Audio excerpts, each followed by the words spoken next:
Savez-vous ce qu'est un VRP? Le VRP, qui signifie voyageur représentant ou placier de commerce, est un statut qui est gouverné par le Code du travail. En effet, le régime juridique des VRP se trouve aux articles L 7311-1 à L 7313-17 et D 7312-1 à D 7313-1 du Code du travail. En pratique, le VRP est une activité commerciale consistant à prospecter une clientèle pour l'entreprise qui l'emploie. Le VRP est donc un salarié.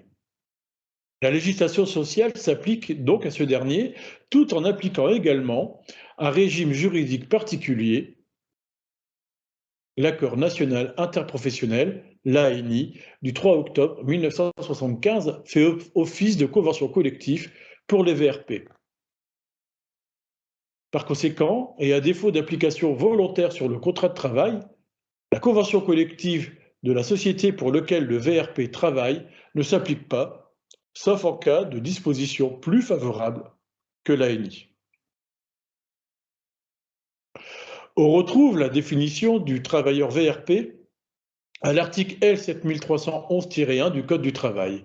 Ainsi, est VRP toute personne qui, premièrement, travaille pour le compte d'un ou plusieurs employeurs, deuxièmement, exerce en fait d'une façon exclusive et constante une profession de représentant, et troisièmement, ne fait aucune opération commerciale pour son compte personnel, quatrièmement, est lié à l'employeur par des engagements déterminants,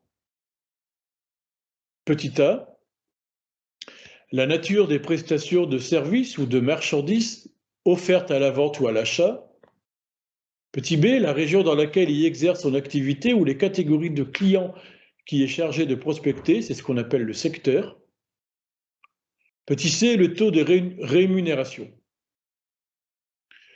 Il ressort de cette définition que l'activité doit être exclusive et constante, ainsi ne pourra être considéré comme étant VRP le salarié ayant une activité commerciale intermittente, de même que le VRP qui ne fait aucune opération commerciale pour son propre compte ne peut pas être à son compte en tant qu'auto-entrepreneur en ayant une activité parallèle de son statut de salarié.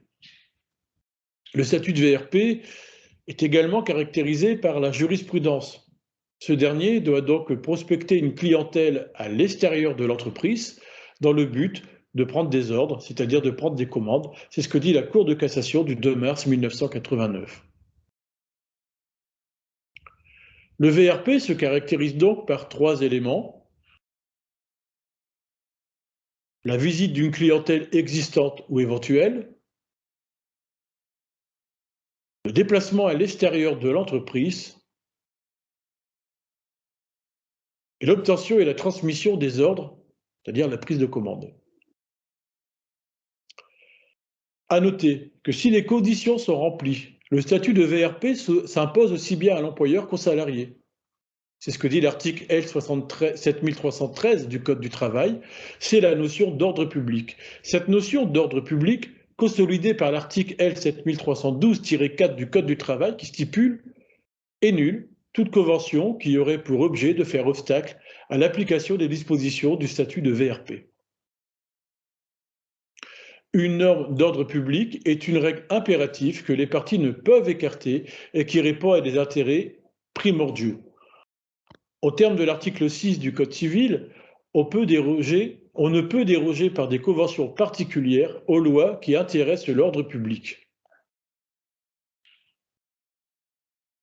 Ainsi, l'employeur ne peut décider de la non-application du statut de VRP sous prétexte que le contrat de travail ou la fiche de paye indique une autre catégorie de salariés, de représentants, que VRP. Par exemple, technico-commercial, TCI, ce qu'on veut.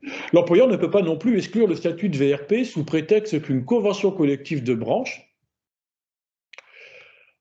par exemple celle du commerce de gros, prendrait en compte une autre forme de catégorie de commercial itinérant moins favorable que l'ANI. Nous l'avons dit, le statut de VRP s'impose aussi bien à l'employeur qu'au salarié, et ce qui est vrai sur l'exclusion du statut résultant du souhait de l'employeur l'est également pour le salarié. Un salarié ne peut pas décider de ne pas être VRP si les conditions sont remplies. Donc les VRP ne bénéficient pas en principe de la convention collective applicable à l'entreprise qui les emploie. Ils relèvent de l'accord national interprofessionnel, l'ANI, du 3 octobre 1975, sauf si les dispositions d'une convention collective visant expressément les VRP sont plus favorables que l'ANI. Ainsi, l'article L. 2251-1 du Code du travail introduit le principe de faveur. Il permet à des textes de normes inférieures de se substituer à des dispositions légales sous réserve de comporter les stipulations plus favorables aux salariés sans déroger à celles qui sont d'ordre public. Ainsi, un VRP, sur la base du principe de faveur, un VRP qui aurait une convention collective plus favorable que l'ANI de 1975 peut réclamer l'application de cette convention collective.